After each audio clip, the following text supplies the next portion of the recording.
তুমি জানো কৃষ্ণ নিজ প্রতিজ্ঞা ছাড়িলা, ভক্ত কৃপা বশে ভীষ্মের প্রতিজ্ঞা রাখিলাম। স্বনিগমপহায় মত প্রতিজ্ঞাম মৃত মধিক কর্তুম অপ্লুত রথস্থ, ধৃত রথ চরণই অভ্যাগাত চলত গুণ হরি রিব হন্তু মিভঙ্গতোত্তরীয়। কলিযুগ পাবন অবতার পরম করুণাময় শ্রী গৌরাঙ্গ সুন্দরের পরম অন্তরঙ্গ প্রিয় পার্ষদ বর্জ পূজ্যপাদ শ্রী কৃষ্ণদাস কবিরাজ গোস্বামী মহাশয় তাহার শ্রী শ্রী চৈতন্য চরিতামৃত নামক শ্রী গ্রন্থের মধ্যলীলার ষোড়শ পরিচ্ছেদে শ্রীমন মহাপ্রভুর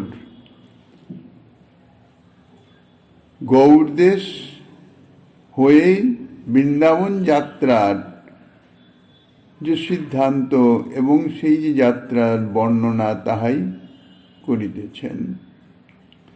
ইতিপূর্বে আমরা আস্বাদন করেছি শ্রীমন মহাপ্রভুর সঙ্গে নীলাচলবাসী ভক্তবৃন্দ এবং নিজ অন্তরঙ্গ যে ভক্তবৃন্দ তাঁরাও আছেন, গদাধর পণ্ডিত সঙ্গে চলেছেন প্রভুর নিষেধ সত্ত্বেও। কটক থেকে প্রভু যখন চিত্রাৎপলা নদী পার হয়ে যাবেন, নৌকায় উঠেছেন, গদাধর পণ্ডিতকে সেখানেই নিজের দিব্য দিয়ে নীলাচলে ফিরে যেতে বললেন। গদাধর পণ্ডিত মূর্ছিত হয়ে পড়লেন। সার্বভৌমকে আদেশ দিলেন, তুমি গদাধরকে নীলাচলে নিয়ে যাও। ভট্টাচার্য গদাধর পণ্ডিতের চৈতন্য সম্পন্ন করে প্রবোধ সান্ত্বনা দিচ্ছেন যে প্রভুর এইরকমই লীলা। তার দৃষ্টান্ত দিচ্ছেন, তুমি তো জানো কৃষ্ণ নিজ প্রতিজ্ঞা ছেড়ে দিয়েছেন ভক্ত কৃপাবেশে বিশ্বের প্রতিজ্ঞাকে রক্ষা করার জন্য। ভক্তের প্রতি শ্রীকৃষ্ণের যে কৃপা তা হচ্ছে ভক্তের প্রতি বশীভূত হয়ে ভক্তের ভক্তিতে তিনি এমন বশীভূত হয়ে যান যে তিনি নিজের দিকে দৃষ্টি দেন না, ভক্তকে কৃপা করেন। তার দৃষ্টান্ত দিয়েছেন কুরুক্ষেত্র যুদ্ধে। শ্রীকৃষ্ণ প্রতিজ্ঞা করেছিলেন অস্ত্র ধারণ করবেন না, আর ভীষ্ম প্রতিজ্ঞা করেছিলেন শ্রীকৃষ্ণকে অস্ত্র ধরাবেন। সার্বভৌমের কথারই প্রমাণস্বরূপ শ্রীমদ্ ভাগবতের এই শ্লোকের উদ্ধৃতি দিয়েছেন। শ্রীমদ্ ভাগবতের এই শ্লোকে বলছেন, যিনি প্রতিজ্ঞা পরিত্যাগ করে আমার অর্থাৎ বিশ্বের প্রতিজ্ঞা সত্য করবার নিমিত্ত সহসা অর্জুনের রথতে অবতরণ করে সুদর্শন চক্র ধারণ পূর্বক হস্তি বধ করার নিমিত্ত সিংহ যেমন ধাবিত হয়, তদ্রূপ আমার অভিমুখে ধাবিত হয়েছিলেন। যাহার সংরম্ভে তৎকালে পৃথিবী প্রতিপদে কম্পিত হইতেছিল এবং যাহার উত্তরীয় বসন তৎকালে অঙ্গ হইতে স্খলিত হইতেছিল, সেই মুকুন্দ আমার গতি হোক। বিশ্বের স্তুতি প্রসঙ্গে বিশ্বদেব এই উক্তি দিয়েছেন। এই মতো প্রভু তোমার বিচ্ছেদ সহিয়া তোমার প্রতিজ্ঞা রক্ষা করিল যত্ন করিয়া। সার্বভৌম ভট্টাচার্য বলছেন, ঠিক এই রকম প্রভু তোমার বিচ্ছেদে, প্রভুর বিচ্ছেদে তোমার যেমন কষ্ট হয়, তেমনি তোমার বিচ্ছেদেও প্রভুর তাদৃশ কষ্ট অনুভব হয়। কিন্তু কষ্ট সহ্য করেও তিনি তোমার প্রতিজ্ঞা, তুমি যে ক্ষেত্র সন্ন্যাস এবং গোপীনাথ সেবা, এই যে প্রতিজ্ঞা করেছিলে, কি উদ্দেশ্যে করেছিলে সেটা বিচার্য নয়।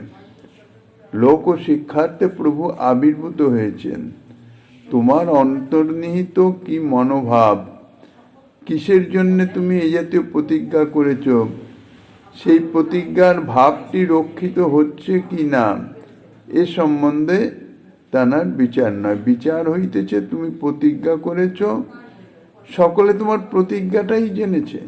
এবার প্রতিজ্ঞা যদি রক্ষা না হয় তাহলে তো নিষ্ঠা ইত্যাদি এগুলি থাকে না। কাজেই তোমার বিচ্ছেদ সহ্য করেও প্রভু তোমাকে শপথ প্রদান পূর্বক নীলাচলে ফেরত পাঠালেন, উদ্দেশ্য তোমার প্রতিজ্ঞা রক্ষা হোক। জগতের জীব জানুক যে প্রতিজ্ঞা করলে সেটি অবশ্যই রক্ষা করতে হয়। এই মতো কহিতারে প্রবোধ করিলা, দুইজনে শোকাকুল নীলাচলে আইলা। সার্বভৌম ভট্টাচার্য এইভাবে গদাধর পণ্ডিতকে সান্ত্বনা দিয়ে মহাপ্রভুর বিরহে শোকাকুল চিত্তে দুজনেই নীলাচলে ফিরে এলেন। প্রভু লাগি ধর্মকর্ম ছাড়ে ভক্তগণ, ভক্ত ধর্ম হানি প্রভুর না হয় সহন। প্রেমের বিবর্ত ইহা শুনে যেই জন, অচিরে মিলয়ে তারে চৈতন্য চরণ। এই যে গদাধর পণ্ডিতকে প্রভু সঙ্গে নিলেন না, তার কারণটা কি? প্রকৃত অন্তর্নিহিত রহস্যটা কি? প্রভু সদা সর্বদাই ভক্তের ভক্তি বা সাধন সেটি রক্ষা করে চলেন। ভক্ত আবেশের বশে তার সাধনের যদি কোনো ত্রুটি বিচ্যুতি হয়, প্রভু সেটি সংশোধন করে দেন, অর্থাৎ সেটিকে ঠিক করেন। ভক্তের ধর্মের কোনো রকম হানি হোক, এটি প্রভু কখনোই সহ্য করেন না। এখানে যে ভক্তের কথা বলা হচ্ছে, ভক্ত হচ্ছে একনিষ্ঠ ভক্ত, যেমন তেমন ভক্ত নয়, অর্থাৎ সাধারণ ভক্ত নয়। কেননা সাধারণ ভক্ত যাহারা ভজনে প্রবৃত্ত হয়েছেন, তাদের ভজন নিয়ম রক্ষা করার দায়িত্ব তাদের। হ্যাঁ, অভীষ্টদের তাতে সহায়তা করেন, এটা ঠিক, যদি নিজের চেষ্টাটা ঠিক থাকে। চেষ্টা যদি ঠিক না থাকে, নিজের ভজন নিয়ম রক্ষাতে যদি শৈথিল্য থাকে, তাহলে কিন্তু প্রভু দৃষ্টি দেন না। প্রাথমিক সাধকের ক্ষেত্রে এ জাতীয় অবস্থা, অর্থাৎ প্রথম অবস্থায় সাধককে ভক্তি ধর্মে নিজ চেষ্টায় অগ্রসর হতে হবে, তা না হলে প্রভুর কৃপা সে গ্রহণ করতে পারবে না, প্রাপ্ত হবে না। কিন্তু এখানে যে বলছেন ভক্ত ধর্মহানি প্রভুর না হয় সহন, এখানে এই যে ভক্ত হচ্ছে সমর্পিত ভক্ত, যিনি অভীষ্ট ছাড়া আর কিছু জানেন না। নিজের সসুখ ভোগ বাসনা, অর্থাৎ নিজের সুখ দুঃখ ইত্যাদি কোনো কিছুর প্রতি যার অপেক্ষা নাই, একমাত্র অভীষ্টের সুখ বিধান, তাদৃশ ভক্ত। ধর্মহানি হলে কি হবে? তার দুঃখ হবে, কষ্ট হবে, নরক ভোগ হবে। কিন্তু প্রভুর সুখের নিমিত্ত ভক্ত সেদিকে দৃষ্টি দেন না।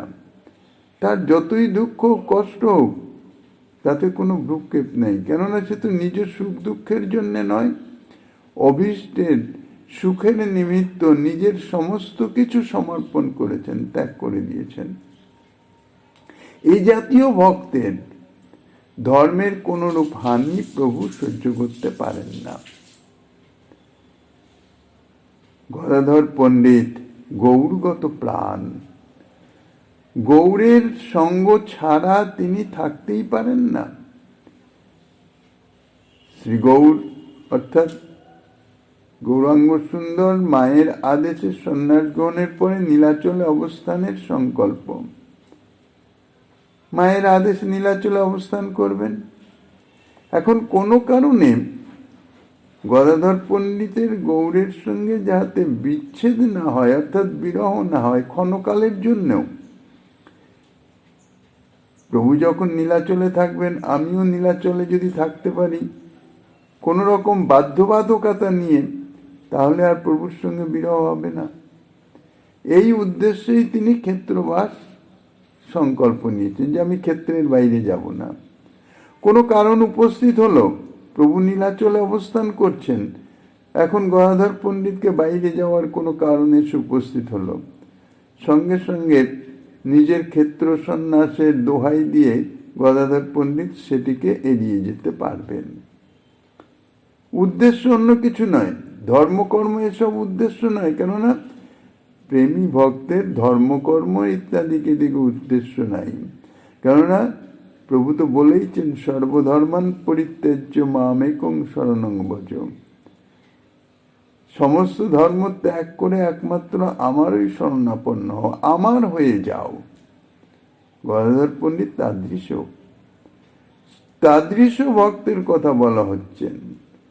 গদাধর পণ্ডিত যদি প্রভুর সঙ্গে যেতেন, তাহলে তার ক্ষেত্রবাসের সংকল্পরূপ ধর্ম নষ্ট হতো, এবং সেই সঙ্গে সঙ্গে ক্ষেত্রবাস করে তিনি যে গোপীনাথের সেবা গ্রহণ করেছেন, সে বিগ্রহ সেবা নিরন্তর করতে হবে, বিগ্রহের সামনে উপস্থিত হয়ে করতে হবে, অর্থাৎ মঙ্গলা থেকে শুরু করে একদম শয়ন পর্যন্ত। কাজেই কোনো রকমেই বিগ্রহ সেবার মাঝখানে এদিক ওদিক গমন করলে বিগ্রহ সেবার হানি হয়ে যাবে, বন্ধ হয়ে যাবে।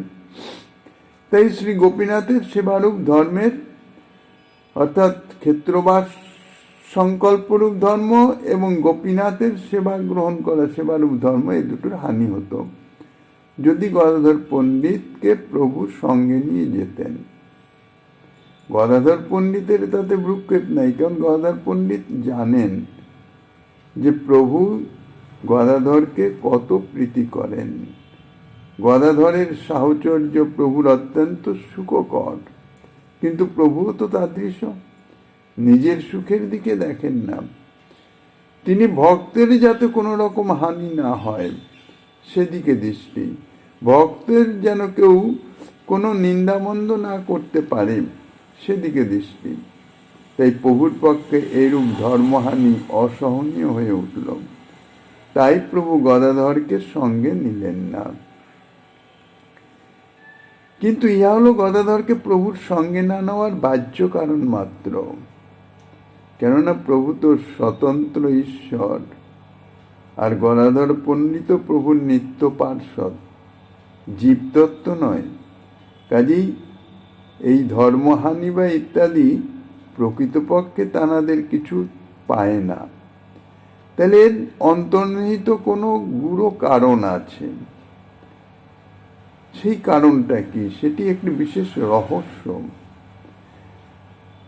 রহস্য যদি জানতে হয়, তাহলে প্রভুর অবতারের মূল কারণটি জানতে হবে। প্রভু যে অবতীর্ণ হয়েছেন তার মূল উদ্দেশ্য কি?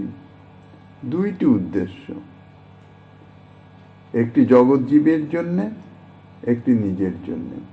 শ্রী ভগবান যখনই অবতীর্ণ হন জগৎ জীবের উদ্দেশ্যে, জগতের উদ্দেশ্যে একটা কারণ থাকে, অর্থাৎ জগৎ সম্বন্ধনীয় কারণ আর নিজ সম্বন্ধনীয় কারণ। নিজেরও কোনো বিশেষ উদ্দেশ্য থাকে যেটি একান্ত ব্যক্তিগত।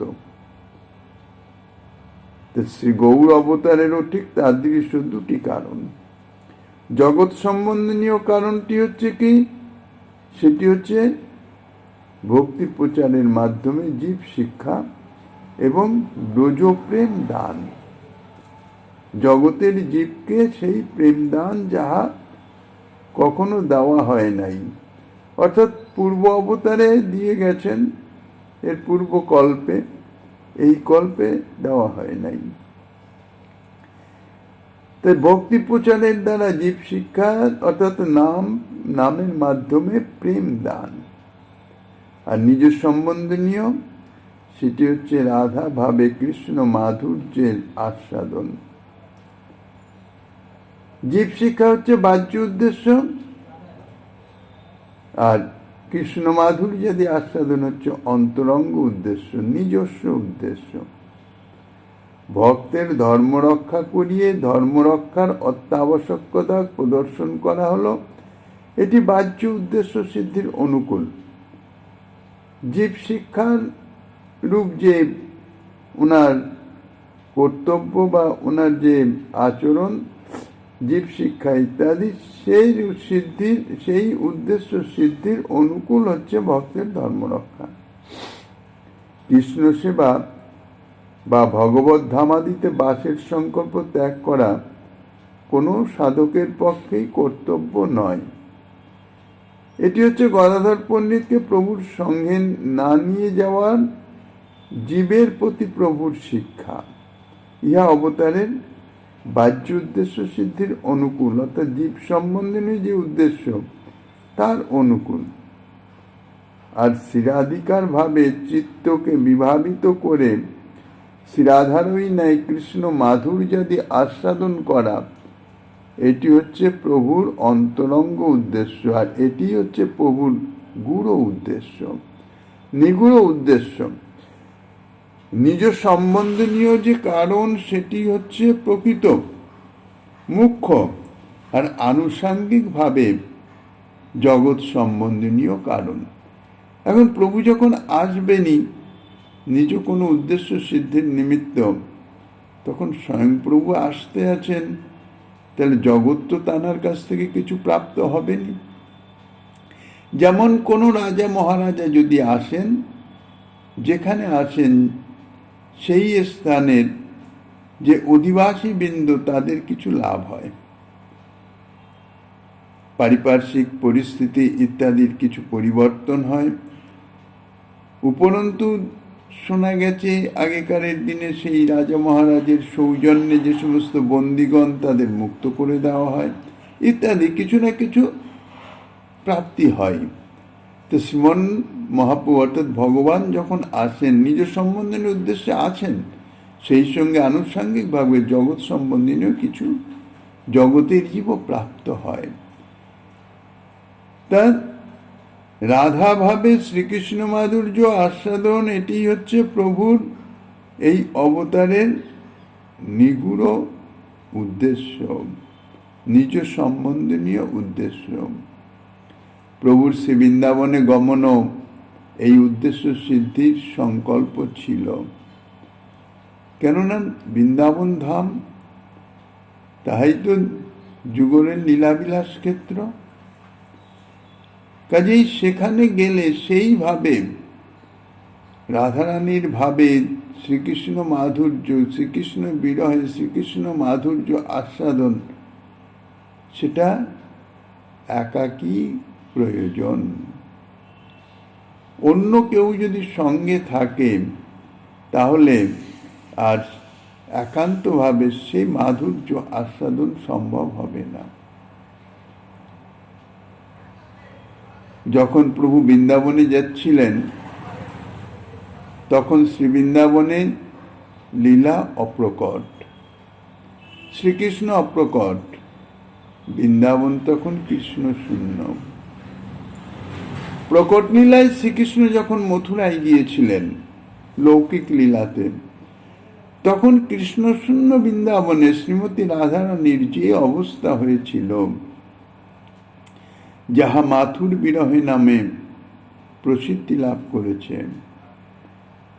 শ্রীমতী রাধারানীর ভাবে বিভাবিত হয়ে সেই অবস্থাটি উপলব্ধি আস্বাদন, এটাই হচ্ছে প্রভুর বৃন্দাবন গমনের গূঢ় উদ্দেশ্য। কৃষ্ণ শূন্য বৃন্দাবন অর্থাৎ কৃষ্ণ বিরহের চরমতম অবস্থা, মাথুর বিরহেই চরমতম অবস্থা রাধারানীর প্রকট লীলাতে। তো সেই রসটি আস্বাদনের নিমিত্ত প্রভুর বৃন্দাবন যাত্রা। কাজেই এই উদ্দেশ্য সিদ্ধির জন্যে বৃন্দাবনে অবস্থানকালে, অর্থাৎ যতদিন তিনি বৃন্দাবনে অবস্থান করবেন, তার পক্ষে রাধাভাবের নিবিড়তা অবিচ্ছিন্নতা একান্ত প্রয়োজন। তিনি রাধাভাবে আবিষ্ট হয়ে যাবেন, সেই আবেশ যাতে ভঙ্গ না হয়, একভাবে খুব নিবিড়ভাবে, অর্থাৎ তিনি স্বয়ং যেন রাধাই হয়ে যাবেন। কোনো প্রতিকূলতা, পারিপার্শ্বিক প্রতিকূলতা ইত্যাদি এসে তাঁর ভাবের আবেশের কোনো বিঘ্ন না ঘটায়। তাই অবিচ্ছিন্নতা, নিবিড়তা একান্ত প্রয়োজন। কিন্তু গদাধর পণ্ডিত যদি সঙ্গে থাকেন, তাইলে তো সেইরূপ নিবিড় অবিচ্ছিন্নতা কখনোই সম্ভব হবে না।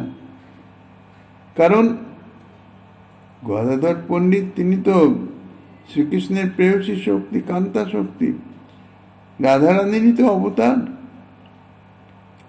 তাহাতে গদাধর পণ্ডিতের মধ্যে দক্ষিণা নায়িকার ভাবই প্রধান রূপে অভিব্যক্ত,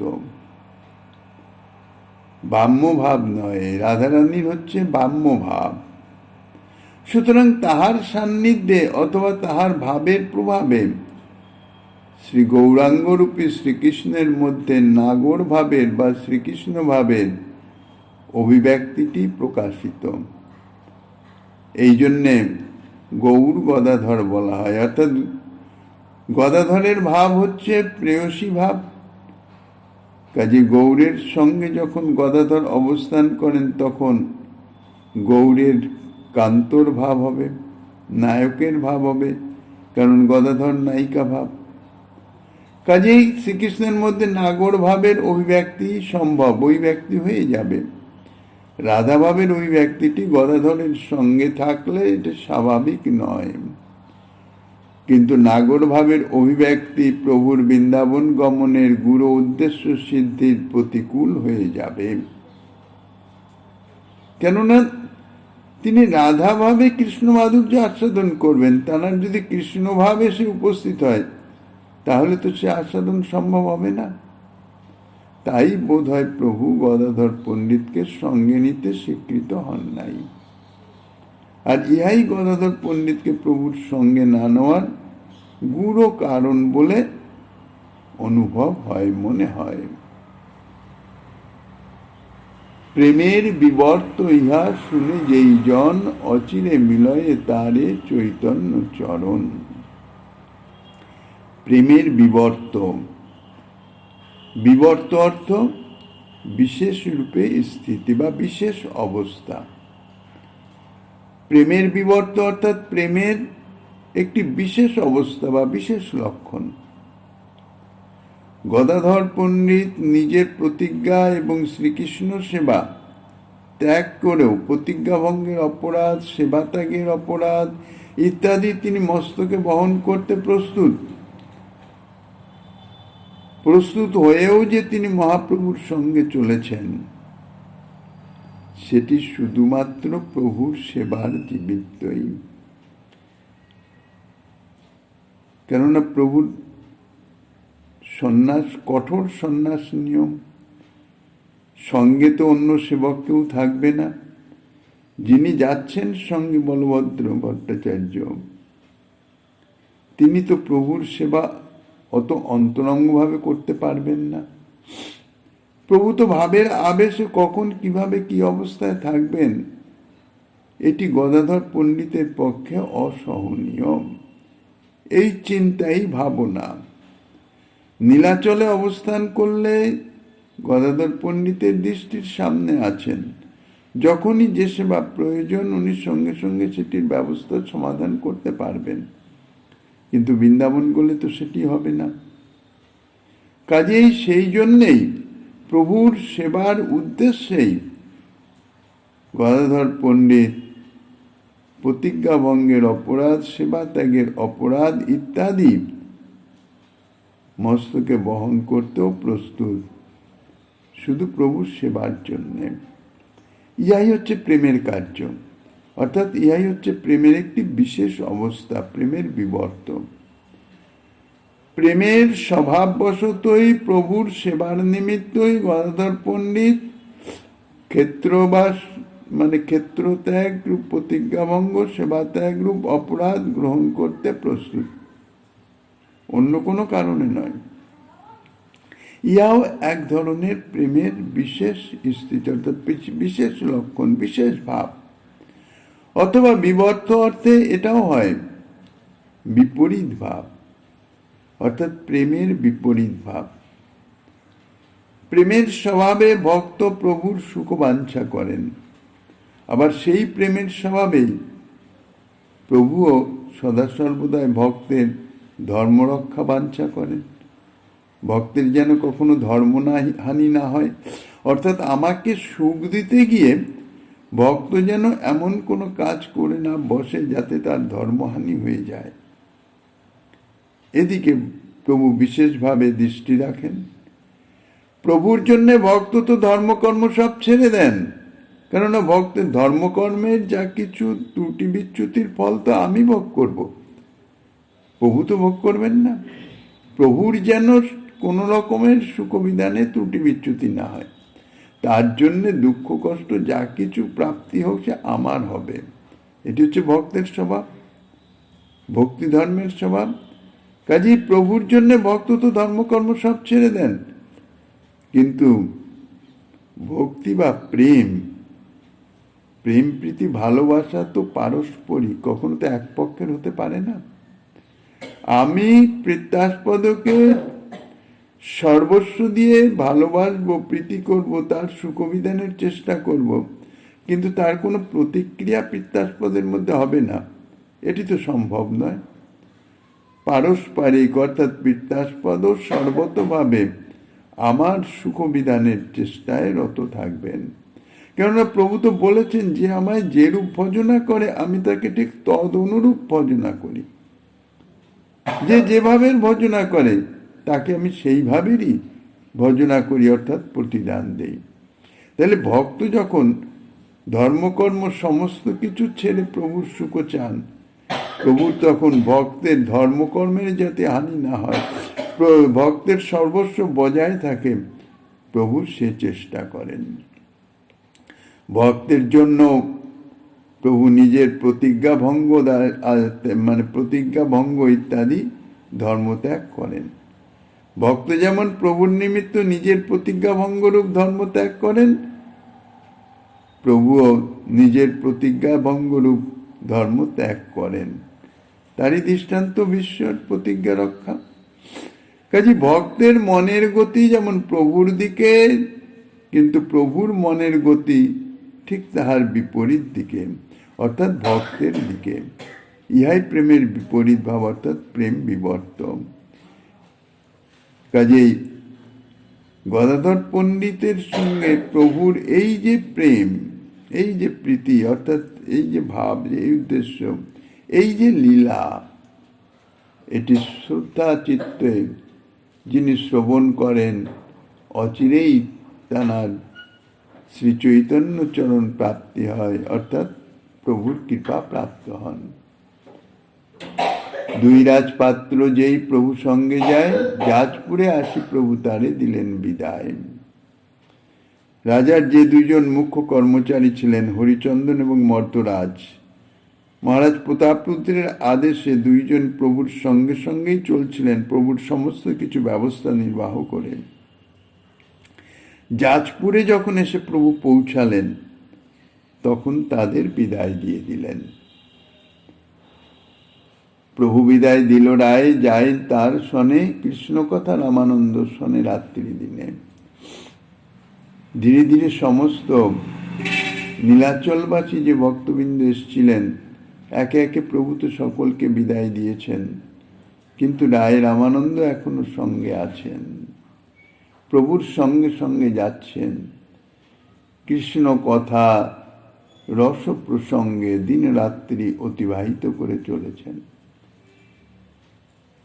ইতিপূর্বে মহারাজ প্রতাপরুদ্র তাঁর রাজ্যের মধ্যে যে সমস্ত মুখ্য মুখ্য স্থানের রাজকর্মচারী পত্রের দ্বারা নির্দেশ পাঠিয়ে দিয়েছিলেন, তাই প্রতি গ্রামে রাজাজ্ঞায় রাজভৃত্যগণ নবগৃহে নানা দ্রব্যে করে সেবন। তাই যাত্রাপথে প্রতি স্থানেই রাজকর্মচারীগণ তারা রাজার আদেশ অনুরূপ প্রভুর সেবা করে চলেছেন। আর প্রভুও ধীরে ধীরে অগ্রসর হয়ে যাচ্ছেন। এই মতো চলি প্রভু রেমুনা আইলা, তথা হইতে রামানন্দ রায়ে বিদায় দিলাম। এইভাবে পথ চলতে চলতে প্রভু রেমুনাতে এসে পৌঁছালেন। রেমুনাতে এসে প্রভু সেখান থেকে রায় রামানন্দকে বিদায় দিলেন যে অনেক দূর চলে এসেছ, এবার তুমি ফিরে যাও। ভূমিতে পড়িলা রায় নাহিক চেতন, রায় কোলে করি প্রভু করায় ক্রন্দন। রায়ের বিদায় কথা না যায় কথন, কহিতে না পারি তার, কহিতে না পারি এই তাহার বর্ণন। প্রভু যখন রেমুনাতে এসে রায় রামানন্দকে বিদায় দিলেন, বললেন যে রায় এবার তুমি ফিরে যাও, অনেক দূর চলে এসেছ। প্রভু বিদায়ের কথা শ্রবণ মাত্রই রায় রামানন্দ মূর্ছিত হয়ে ভূমিতে পড়ে গেলেন প্রভুর বিরহের আতিশয্যে। অর্থাৎ প্রভুর বিরহ যেন সহ্য হয় না। বাস্তবিক প্রেমী ভক্তের প্রভুর বিরহ অসহনীয়। তবে অড্য দেশ সীমা প্রভু চলি আইলা, তথা রাজ অধিকারী প্রভুরে মিলিলা। রেমুনা থেকে উড়িষ্যা রাজ্যের সীমা শেষ, এরপরে বঙ্গদেশ শুরু। রেমুনার পরে কিছু দূর আসার পরে বঙ্গদেশ, মহারাজ প্রতাপরুদ্রের অধীনস্থ হচ্ছে উড়িষ্যা। কাজেই উড়িষ্যার শেষ সীমা, সেখানে এসে প্রভু পৌঁছালেন। উড়িষ্যা রাজ্যের অধীনে বিশেষ স্থান বিশেষ আর কি শেষ সীমা। এরপরেই বঙ্গদেশ, তখন বাংলার ছিল যবন রাজার অধীনে, যবন রাজার শাসনাধীন ছিল। তাই উড়িষ্যার সীমার পরেই যবন রাজার রাজ্য। তিনি মদ্যপান করেন, শুধু তাই নয়, দস্যু প্রকৃতির ম্লেচ্ছ, পথিক লোকের উপর অত্যাচারও করেন। যারা পথে যাতায়াত করেন তাদের উপর অত্যাচার করে, তাদের ধন সম্পদ ইত্যাদিও হরণ করেন। এই জন্যে সেই যবন রাজ্যের মধ্যে দিয়ে সচরাচর কেউ যাতায়াত করতে ইচ্ছা করেন না, সাহস পান না। দিন দুই চারিতেহ করিল সেবন, আগে চলিবারে সেই কহে বিবরণ। মদ্যপ যবন রাজার আগে অধিকার, তার ভয়ে পথে কেহ নারে চলিবার। পিছলদা পর্যন্ত সব তার অধিকার, তার ভয়ে নদী কেহ হইতে নারে পার। দিন কত রহ সন্ধি করি তার সনে, তবে সুখে নৌকাতে করাইব গমনে। সেখানকার যে রাজ কর্মচারী, তিনি প্রভুকে বলছেন, প্রভু এর আগে যবন রাজার অধিকার, আর এই পথে চলতে চলতে যবন রাজার রাজ্যের মধ্যে দিয়ে পিছলদা পর্যন্ত, পিছলদার পরে আবার অন্যরকম। এই পিছলদা পর্যন্ত, এখান থেকে পিছলদা পর্যন্ত পুরোটাই তার অধিকার। আর এমন দুষ্কৃতির যবনরাজ যে তার ভয়ে এই পথে সচরাচর কেউ যাতায়াত করতে সাহসই পায় না। এখন আপনাকে তো এই পথে যেতে হবে, তাই কয়েকদিন একটু অপেক্ষা করেন, তার সঙ্গে সন্ধি করে যাতে কোনো রকম আপনার যাত্রার বিঘ্ন না ঘটায়, সেই জন্য সন্ধি করে তারপরে নৌকায় করে নদীপথে পিছলদা পর্যন্ত আপনাকে অতিক্রম করিয়ে দেওয়ার ব্যবস্থা হবে। সেই কালে সে যবনের এক চর, উড়িয়া কটক আইল করি বেশান্তর। প্রভুর সে অদ্ভুত চরিত্র দেখিয়া, হিন্দুচর কহে সেই যবন পাশ গিয়া। সেই সময়ে, অর্থাৎ যেই সময়ে উড়িষ্যার শেষ সীমায় এসে উপস্থিত হয়েছেন প্রভু, এবং সেখানকার রাজ অধিকারী প্রভুর নিকটে এই কথা বললেন যে কয়েকদিন অপেক্ষা করুন, সন্ধি করি ইত্যাদি। সেই সময় যবনাচারী একজন গুপ্তচর, হিন্দু গুপ্তচর, কারণ রাজ্যের মধ্যে কোথায় কি হয় সে সমস্ত সংবাদ তো রাখতে হবে রাজাকে। গুপ্তচরের মাধ্যমে সংবাদ রেখে সেই অনুযায়ী শাসন করতে হবে। তা এই সমস্ত গুপ্তচরদের সংবাদ সংগ্রহ করে রাজাকে জানানোই হচ্ছে কার্য।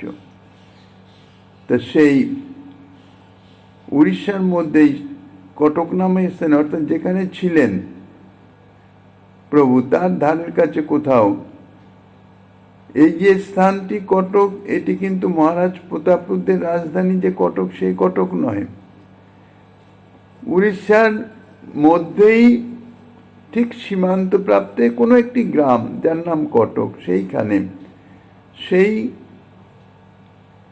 রাজকর্ম জবন রাজার যে গুপ্তচর, সে বেশ পরিবর্তন করে অন্য বেশের সংবাদ সংগ্রহের জন্যে সে এসে উপস্থিত হয়েছে। এসে তারপরে মহাপ্রভুর যে অদ্ভুত চরিত্র, অপূর্ব যে প্রেমের যে বৈশিষ্ট্য ইত্যাদি দেখে সে সমস্ত সংবাদ সংগ্রহ করে নিয়েছে।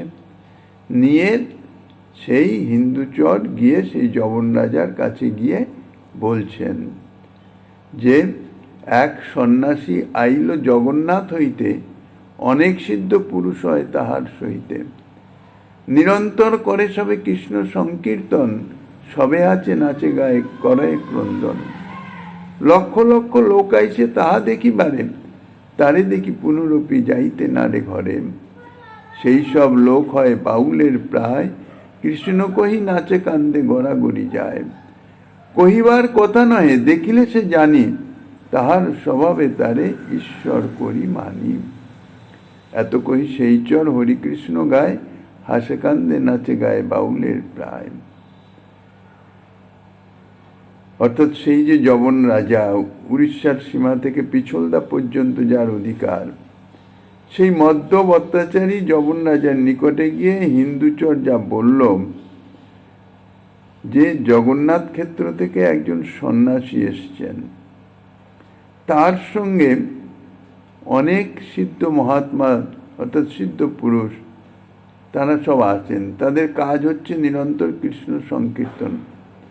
আর কৃষ্ণ সংকীর্তন এমনি চুপচাপ নয়, সংকীর্তনের মাধ্যমে তারা হাসছে, নাচছে, ক্রন্দন করছে, গড়াগড়ি যাচ্ছে।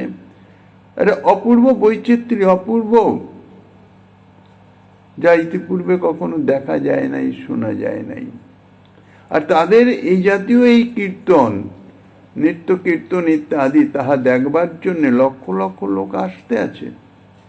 কিন্তু যারাই আসতে আছে তারা কেউ আর ফিরে যেতে চাইছে না। সেই সন্ন্যাসীকে দর্শন করেই সকলে বাউলের মতো অর্থাৎ পাগলের মতন হয়ে যায়, প্রেমোন্মত্ত হয়ে যায়। তারা সকলেই কৃষ্ণ বলে হাসে, কান্দে, নাচে, গড়াগড়ি যায়। এটা অলৌকিক ব্যাপার। কাউকে দেখে কেউ এরকম পাগল হয়ে যাবে, এবং একজন দুজন নয়, যারাই আসছে সকলেই। এটা স্বাভাবিকভাবেই এটা অবিশ্বাস্য ব্যাপার। তাই বলছেন যে কহিবার কথা নয় দেখিলে সে জানি। আমার এই কথা আমি যা বলছি এটি বিশ্বাসযোগ্য নয়, শুধুমাত্র নিজে দেখলে তবেই বোঝা যায়।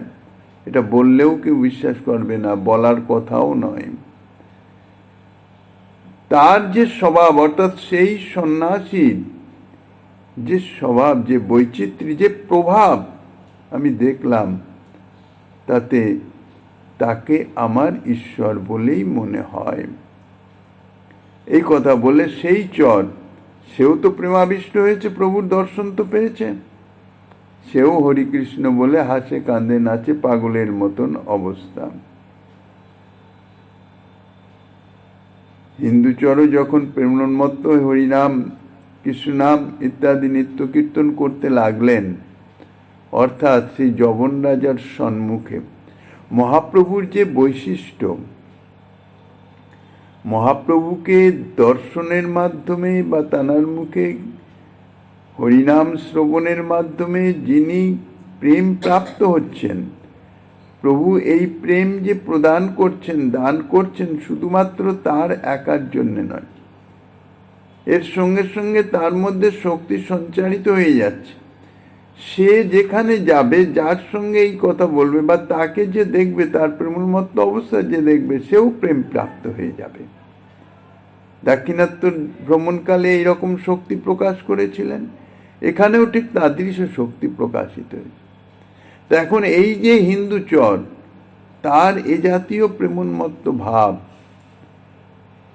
আর তার মুখে এই হরিকৃষ্ণ গুণগান শ্রবণ করে যবন রাজা, তারও তো চিত্তে প্রেম সঞ্চারিত হচ্ছে।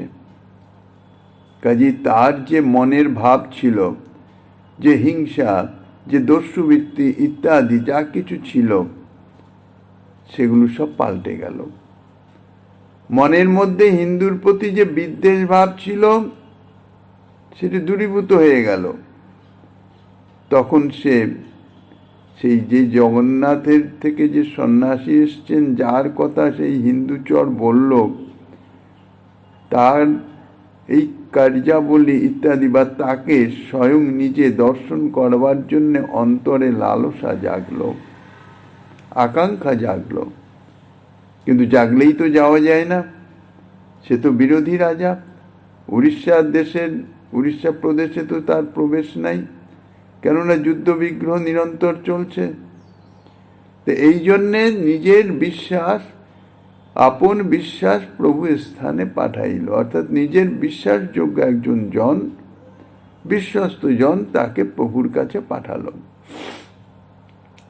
বিশ্বাস আসিয়া প্রভুর চরণ বন্দিল, কৃষ্ণ কৃষ্ণ কহে প্রেমে বিহ্বল হইল।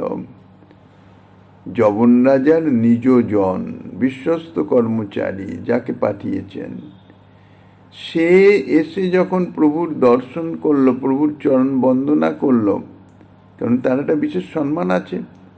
যে রাজকর্মচারী, উড়িষ্যা রাজার যে রাজকর্মচারীর তত্ত্বাবধানে প্রভু আছেন, সে তো তাকে জানে, তার পরিচয় আছে। কাজে বিশিষ্ট জন, তাই প্রভুর চরণ বন্দনা ইত্যাদি করার সে সুযোগ পেয়েছে।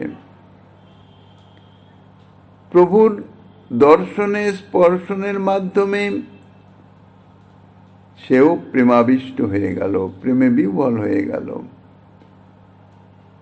ধৈর্য ধারণ করে সেই রাজকর্মচারীকে নমস্কার করে বলছেন, ধৈর্য হইয়া উড়িয়াকে কহে নমস্করি, তোমায় স্থানে পাঠাইল ম্লেচ্ছ অধিকারী। তুমি যদি আজ্ঞা দেহ, এখানে আসিয়া যবন অধিকারী যায় প্রভুকে মিলিয়া।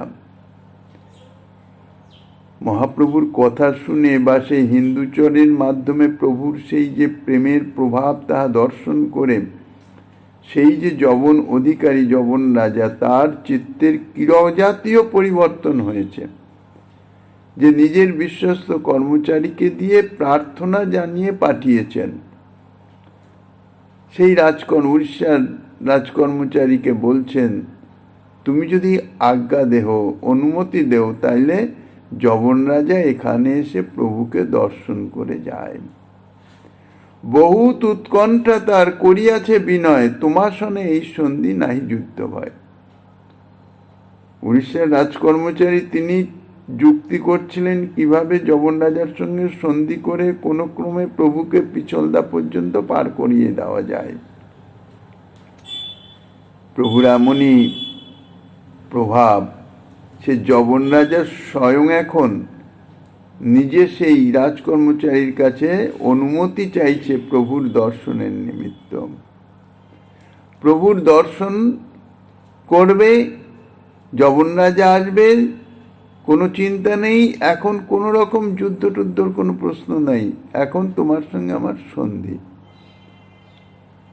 শুনি মহাপাত্র কহে হইয়া বিস্ময়, মদ্যপ যবনের চিত্তে ওই ছেকে করায়। উড়িষ্যার যে রাজকর্মচারী, তিনি একথা শ্রবণ করে বিস্মিত হয়ে গেলেন, যে কি আশ্চর্য। যবন রাজা তার চরিত্র খুব ভালোভাবেই জানে তিনি। সেই যবন রাজা শতপ্রবৃত্ত হয়ে যে প্রভুর দর্শনের নিমিত্ত এখানে আসতে চাইছেন, তার অন্তরের এই যে পরিবর্তন, এটি কিভাবে হলো? কে করায়? এখন সে রাজকর্মচারী তো প্রভুর মহিমা জানেন,